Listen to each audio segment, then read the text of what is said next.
प्रारब्ध कर्म क्या है? क्या प्रारब्ध धर्म के हिसाब से होता है?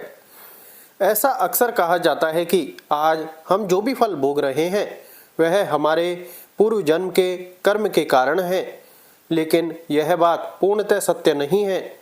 इसका मतलब यह है कि इसमें कुछ तो सच है। अक्सर समाज में ऐसी धारणाएं प्रचलित हो जाती हैं और इस धारणा के चलते हिंदू धर्म को भाग्यवादियों का धर्म मान लिया जाता है।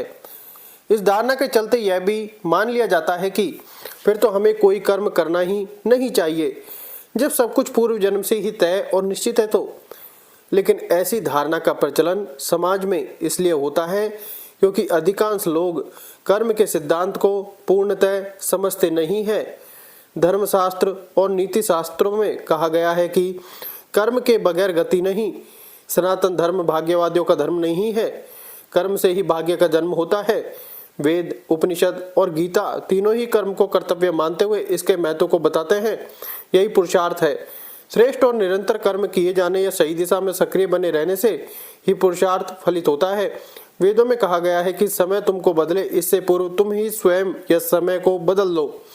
यही कर्म का मूल सिद्धांत है, अन्यथा फिर तुम्हें प्रकृति या दूसरों के अनुसार ही जीवन जीना होगा। व्यक्ति निरंतर कर्म करता रहता है, सोया हुआ व्यक्ति भी कर्म कर रहा है। कर्म का संबंध हमारे शरीर, मन, मस्तिष्क और चित्त की गति से है। गति कभी भी रुकती नहीं है, रुकने में भी एक गति है। इस कर्म गति से ही अगले कर्म की गति निर्मित होती है। कुछ ऐसा कर्म होते हैं जिनका फल चमत्कार की तरह प्रस्तुत होता है। क्या होता है प्रारब्ध कर्म? हम जो भी कर्म कर रहे हैं, जैसे सोचना, देखना, सुनना, समझना, रोना, हंसना और अन्य कर्म करना, उनमें से कुछ हमारी आदतें बनकर संचित होने लगते हैं। संचित अर्थात संग्रहित अथवा स्टोर। वह कर्म जो स्टोर हो रहे हैं वह संचित कर्म कहे जाते हैं। बार बार एक ही कर्म या कार्य करने से वह कर्म या कार्य स्टोर हो जाता है। मरने के समय से स्टोर कर्म का कुछ भाग हमारे साथ अगले जन्म में भी चला जाता है। वही भाग प्रारब्ध कहलाता है। जैसे किसी व्यक्ति की पिछले जन्म में एक टांग टूटी थी और उसने यदि अपने पिछले जीवन का लगभग 10 साल एक टांग पर ही गुजारा है, तो वह इस जीवन में अपनी एक टांग को लेकर अजीब स्थिति में रहेगा। उसके अवचेतन मन में यह बात है कि मेरी एक टांग ही है। हालांकि उसका चेतन मन यह नहीं जानता, लेकिन आदत वर्ष उसकी एक टांग ज्यादा सक्रिय हो रहती है जबकि दूसरी टांग नहीं। यह ऐसा सजीव होता है। दूसरा उदाहरण यह है कि यदि किसी व्यक्ति की पिछले जन्म में उसके किसी घटना, दुर्घटना आदि में समय से पूर्व मौत हो गई है, तो निश्चित ही वह वैसी परिस्थिति में अक्सर डरा हुआ रहेगा जिस परिस्थिति में उसकी मौत हुई थी। तीसरा उदाहरण, यदि किसी व्यक्ति को किसी भी प्रकार का रोग हुआ है तो वह उसके द्वारा किए गए पूर्व कर्म का ही परिणाम है। कैसे? उसने निश्चित ही अपने शरीर का ध्यान नहीं रखा, अनावश्यक खाद्य पदार्थों का सेवन किया होगा या कोई संक्रमित भोजन व पानी को ग्रहण किया होगा। हालांकि आप पूछ सकते हैं कि किसी व्यक्ति के सिर पर अचानक कहीं से पत्थर आकर लगे तो यह को उसके कौन सा कर्म किया होगा जो पत्थर लगा? पहली बात तो यह कि उसका वहां खड़ा होना ही उसका प्रथम कर्म है। बाकी इसे समझने के लिए कर्म सिद्धांत के विस्तार में जाना होगा। हिंदू दर्शन के अनुसार मृत्यु के बाद मात्र यह भौतिक शरीर या देह ही नष्ट होती है, जबकि सूक्ष्म शरीर जन्म जन्मांतरों तक आत्मा के साथ संयुक्त रहता है। यह सूक्ष्म शरीर ही जन्म जन्मांतरों के शुभ अशुभ संस्कारों का वाहक या संग्राहक होता है। पूर्व जन्म और कर्मों का सिद्धांत।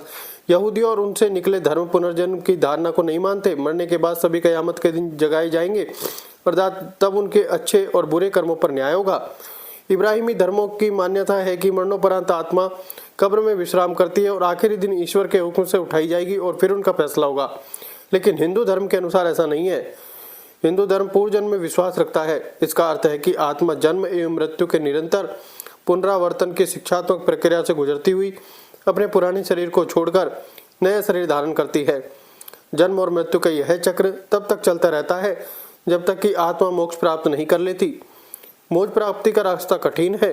वेद और उपनिषद कहते हैं कि शरीर छोड़ने के बाद भी तुम्हारे वे सारे कर्मों के क्रम जारी रहेंगे जो तुम यहाँ रहते हुए करते रहे हो, और जब अगला शरीर मिलेगा तो यदि तुमने दुख, चिंता, क्रोध और उत्तेजना को संचित किया है तो अगले जन्म में भी तुम्हें वही मिलेगा, क्योंकि यह आदत तुम्हारा स्वभाव बन गई है।